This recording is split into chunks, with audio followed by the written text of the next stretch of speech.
Hello நண்பர்களே, வணக்கம். நான் உங்கள் பிரியா. நம்ம பார்க்க போகிற பதிவு என்ன அப்படின்னு பார்த்தீங்கன்னா, இன்றைக்கி நம்மளுக்கு சனி மகா பிரதோஷம். ஸோ இன்றைக்கி நம்ம சிவபெருமானை எந்த அளவுக்கு வழிபாடு பண்ணுறோமோ அதே மாதிரி நந்தி பகவான்கிட்டையும் நம்மளோட வேண்டுதல்களை கேட்கும்போது அவர் சிவபெருமான்கிட்ட நம்மளுக்காக நம்மளோட வேண்டுதல்களை கொண்டு போய் சொல்லுவார் அப்படிங்கிறது சொல்லப்பட்டிருக்கு.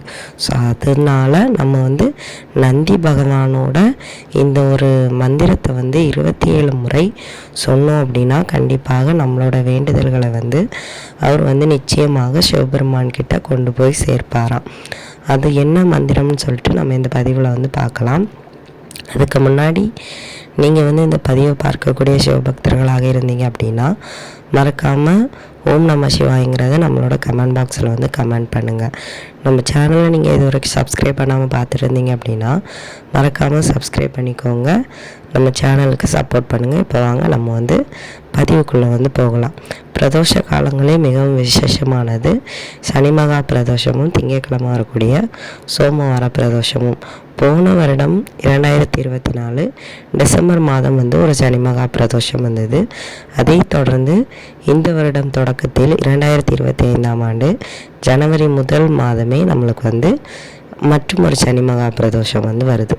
இந்த சனி மகா பிரதோஷம் ஏன் விசேஷமாக சொல்லப்படுது அப்படின்னா, சிவன் ஆழகால விஷயத்தை உண்டு ஆனந்த நடனமாடிய ஒரு தினத்தை தான் நம்ம பிரதோஷ காலம் அப்படின்னு சொல்லுவோம்.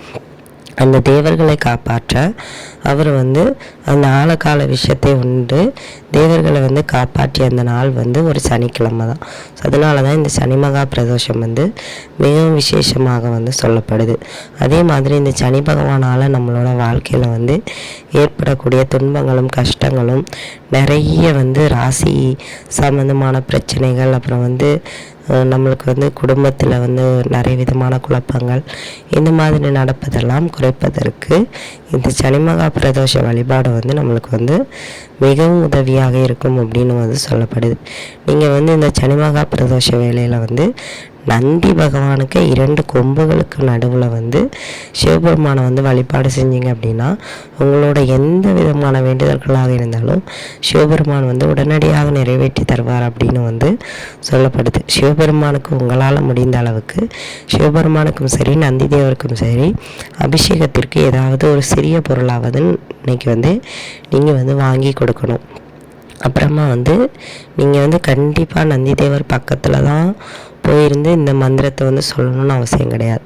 ஏதாவது ஒரு அமைதியான இடத்துல இருந்து கூட நீங்கள் இதை சொன்னீங்கன்னாலும் நந்தி பகவான் மனம் எப்படி குளிருதோ அதே மாதிரி சிவபெருமான் மனமும் அந்த அளவுக்கு ஒரு சந்தோஷத்தை பெறுமா. அப்போ நம்ம நந்தி பகவானோட மனதை சந்தோஷப்படுத்தும் போது அவர் நம்மளோட வேண்டுதல்களை சிவபெருமான் கிட்ட கொண்டு போய் சேர்ப்பார் அப்படின்னு சொல்லப்படுது. ஸோ அதனால தான் அது என்ன மந்திரம் அப்படின்னு பார்த்தீங்கன்னா நந்தி பகவானோட காயத்ரி மந்திரம் தாங்க. இதை நீங்கள் கோவிலில் போனீங்க அப்படின்னா நந்தி பகவான்கிட்ட இருந்து சொல்லுங்கள், இல்லை ஏதாவது ஓரத்துலேருந்து சொல்லுங்கள். கோவிலுக்கு போக வாய்ப்பு கிடைக்கல அப்படின்னா வீட்டில் இருந்து கூட நீங்கள் இதை சொல்லலாம். 27 முறை நீங்கள் சொல்லணும். இப்போ நான் உங்களுக்கு அதை ஸ்க்ரீனில் காட்டி படித்து காட்டுறேன், பாருங்கள். இப்போ நான் படிக்கிறேன், நீங்களும் என் கூட சேர்ந்து படிங்க. ஓம் தத்புருஷாய வித்மகே சக்கரதுண்டாய தீமகி தந்தோ நந்திஹி பிரச்சோதயாத். மறுபடியும் சொல்கிறேன். ஓம் தத்புருஷாய வித்மகே சக்கரதுண்டாய தீமகி தந்தோ நந்திஹி பிரச்சோதயாத். இதுதாங்க நந்தியோட காயத்ரி மந்திரம். இது நீங்கள் சனி பிரதோஷத்தில் தான் சொல்லணும்னு கிடையாது. ஒவ்வொரு நாளும் நீங்கள் சிவபெருமான வழிபாடு செய்யும்போது உங்களோட வேண்டுதல்களை கேட்குறதுக்கு முன்னாடி நந்தி பகவானுக்கு இந்த காயத்ரி மந்திரத்தை சொல்லிவிட்டு உங்களோட வேண்டுதல்களை நீங்கள் சொன்னாலே அந்த வேண்டுதல்கள் கண்டிப்பாக சிவபெருமான் கிட்ட போய் சேர்ந்துருமா. சிவபெருமான் கிட்ட தான் தனியாக கேட்கணுன்னு அவசியம் இல்லை. நந்தி பகவானை கொண்டு போய் அதை சேர்த்துருவார் அப்படிங்கிறதுக்காக தான் இந்த மந்திரம். இதை நீங்கள் சொல்லி பாருங்கள். கண்டிப்பாக உங்கள் வாழ்க்கை மாறும். உங்களுக்கு நல்ல ஒரு பலனும் கிடைக்கும். உங்களோட வேண்டுதல்கள் நிறைவேறுவதையும் நீங்கள் வந்து பார்க்க முடியும். இந்த பதிவு வந்து கண்டிப்பாக உங்களுக்கு வந்து உபயோகமாக இருக்கும்னு நினைக்கிறேன். உபயோகமாக இருந்தது அப்படின்னா லைக் பண்ணி ஷேர் பண்ணுங்கள்.